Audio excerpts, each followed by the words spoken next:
Hey, Matt here at Epic Real Estate, and today we're going to talk about the cons of real estate investing. You know, we spent the better portion of a decade here talking about the pros of real estate investing, why you should invest in real estate, why you should do it now, and why you should never stop. We've talked about that for, over 10 years. Today we're going to talk about the cons. So welcome to this episode of Financial Freedom Friday.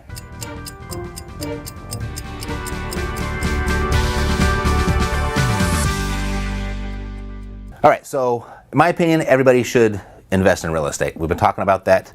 I really don't think most people have a shot at any sort of financial freedom unless they incorporate real estate somewhere into their financial plan.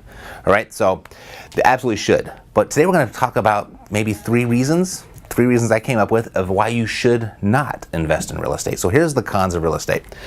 One is liquidity. So if you've got money inside of a real estate investment and you need that money back out, it could be a minute before you got it out. Your money is not liquid. And if that need coincides with, unfavorable market conditions, you might have to wait for that cycle to rebound and come back before you can actually get your money out. So liquidity. Number two, I would say passive income. But Matt, how could passive income be a con? Well, it's a con because it doesn't exist. A lot of people come in with the misconception of passive income. Like they're going to buy this property, they're going to rent it out, and they're just going to sit at home, wait for those checks to come and flow into their mailbox. And that doesn't work out for a lot of people. In fact, most people, when they have that expectation and they go running for the hills with the wrong lesson and saying, I'm never going to invest in real estate again. And it wasn't necessarily the real estate that failed. It was really they came in with a bad expectation of real estate. So I would look at passive income. Let's define that from now on a little bit more along the lines of, we'll call it managed residual income. Managed residual income. It can certainly produce money while you sleep. Absolutely. The real estate promises that, and it keeps its promise.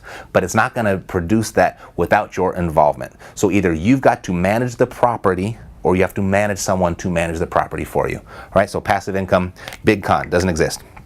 And the third thing, and this is actually pretty closely related to number two, I'm gonna say the people. The people involved. You know, if I look back at the money that I've lost in real estate, it's all directly related. And not even too many cases indirectly, but it's all directly related to the people that were responsible for making that property to perform. Whether it was the contractor, whether it was the property manager, or whether it was the tenant.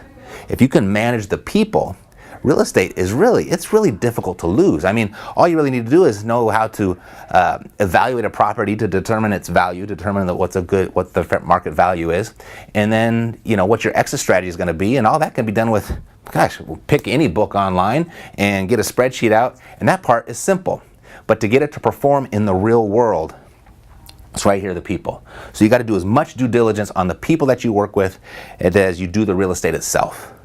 You could put people with any investment, right? Because it takes people to make any investment perform.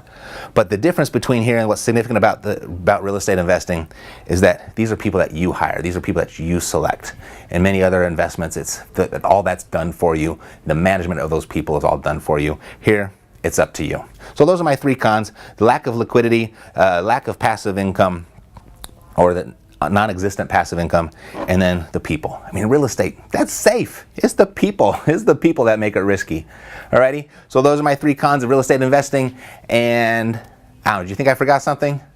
What about the market fluctuations? What if the market crashes? Right? Because that's possible. It happens all the time. It happens in regular cycles, doesn't it? Well, if your real estate investments are determined, the success of those investments are determined by the fluctuations in the market, I want you to understand that you're not real estate investing. You're not investing in real estate.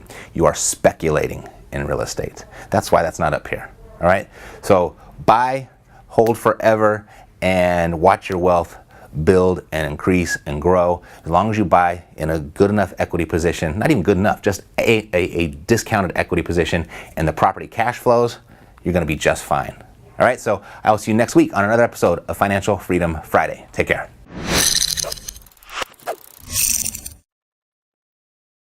Hey, Matt here. If you like what you just saw, like this video. If you want more when it comes to investing in real estate, subscribe to our channel.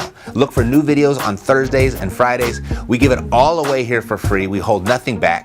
If you want to build your real estate investing business, however, fast, text the word FAST to 505-605-6065 or go to reiace.com. See you next time.